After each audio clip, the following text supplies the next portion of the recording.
From a young age, we are taught that the primary goal of life is to become financially successful. You're constantly reminded to study hard to get into a great college, which will then guarantee you an excellent paying job. But when it comes to talking about money and income, everything is hush hush. Parents never really talk about money, at least not in front of the kids. So we grow up knowing that conversations about money are taboo. So why do people avoid talking about money so much? And how does this silence around money affect one's life?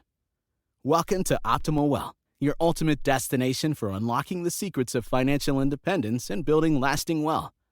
In this video, we talk about one of the most deep-rooted money issues of our time, the money taboo. Among other things, we'll cover why people don't want to talk about money, how this can be a big problem, and what to do to break the cycle. To kick off the video, how have the cultural and societal factors made talking about money such a taboo? In many cultures and society in general, talking about money is frowned upon, considered inappropriate, and even disrespectful. This taboo surrounding conversations about income and wealth stems, to a great degree, from the financial inequality of our society. Middle to high income earners often feel guilty about their earnings, and avoiding discussions of it brings them relief. Understandably, talking wealth with someone who probably doesn't earn as much as you may come off as impolite and boastful. So, in family gatherings and friends' meetups, people may ask each other things like, "What do you do?" but never, "How much do you make as so-and-so?" Everyone grows up knowing what is considered standard conversation and what is not, so the cycle continues. Now, you could say that these financial silences are also part of what makes our unequal society work. By creating a sort of blur around how much people earn, the haves and have-nots can coexist in a bubble of denial about equality. If everything were laid bare, you could view people's value by their paycheck. Perhaps this logic is why in predominantly low-income areas, many people don't really have a problem disclosing financial information, such as what they earn and their spending. Aside from societal influence, psychological factors make it difficult for you to initiate conversations about money. As human beings, we internalize a lot, more so concerning how other people view us. You can say much of the conversations we make are internal. So yes, the inappropriateness of money discussions can keep you from talking to family members and friends about finances. However, we know that money taboos go far beyond this. So much so that they can keep you from speaking with your partner or even a financial advisor, and this is because of psychological factors like feeling inadequate or embarrassed. In this case, you constantly feel like you haven't achieved nearly enough of what is expected of you. This may be accompanied by feeling like a failure or someone who isn't good enough to attain financial wealth. These thoughts can ruin your self-esteem and cause you to be very guarded about your financial life. Fear of judgment.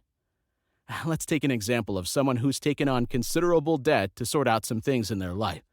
Consequently, they began to struggle managing it.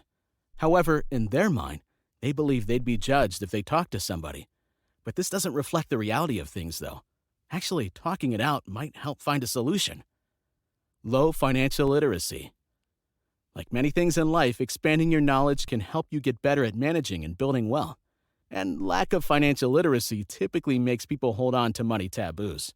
After all, you'll believe what society teaches you if you don't know any better. Childhood conditioning. If you were brought up in a household whereby talking about money felt like a taboo, you inevitably pick this up as a belief to such an extent that you pass it to your kids without even knowing it. Now, you're probably wondering, is it a bad thing to not talk about money? And if so, how? In reality, silence about money-related matters can be costly for individuals and families. And the repercussions can actually be severe and generational.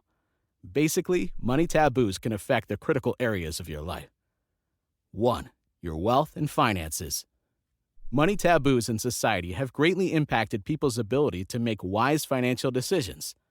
For instance, it's easy to fall prey to misinformation, such as investments that promise insane returns, only to end up adding unnecessary risk to your portfolio. You basically end up making decisions alone, and even when you're not sure of something, you are too afraid, embarrassed, or conditioned to talk to family or friends about it. So what does this lead to? Anything from making purchases that bleed you dry, picking the wrong investments, excessive and expensive debts, poor spending, and other financial missteps.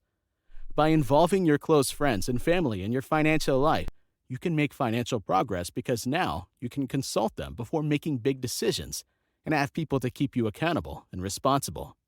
2. Your health, both physical and mental. Believe it or not, healthy attitudes towards money, including being able to talk about it, can impact your health. Today, the cost of living is pretty high, with many breadwinners struggling to keep up with expenses compared to a few years back. It's no wonder financial anxiety is so prevalent. Now, if you've never heard of financial or money anxiety, it's the constant or obsessive worrying about one's financial situation. So you'll worry that you'll lose your job at any moment, or you won't have enough to retire when you're of age, or even about that one purchase you made a few weeks ago on your credit card that you now feel like you shouldn't have. If talking about money is taboo in your family, you can feel alone in your struggles, further elevating the anxiety. Unfortunately, financial anxiety, if not managed, can lead to other conditions such as depression, generalized anxiety, insomnia, headaches, hypertension, and even cardiovascular issues. 3. And finally, your happiness. Your happiness has a lot to do with how well you can provide for yourself and your dependents, as well as your physical and psychological state.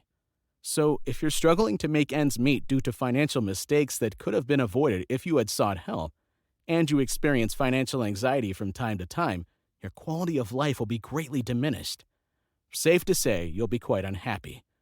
That said, talking about money can help you realize your financial goals, save more money, ease financial anxiety, improve relationships with your loved ones, and basically make hard times feel a lot easier. So, how can we change this? How can we start talking about money in a healthy and engaging way?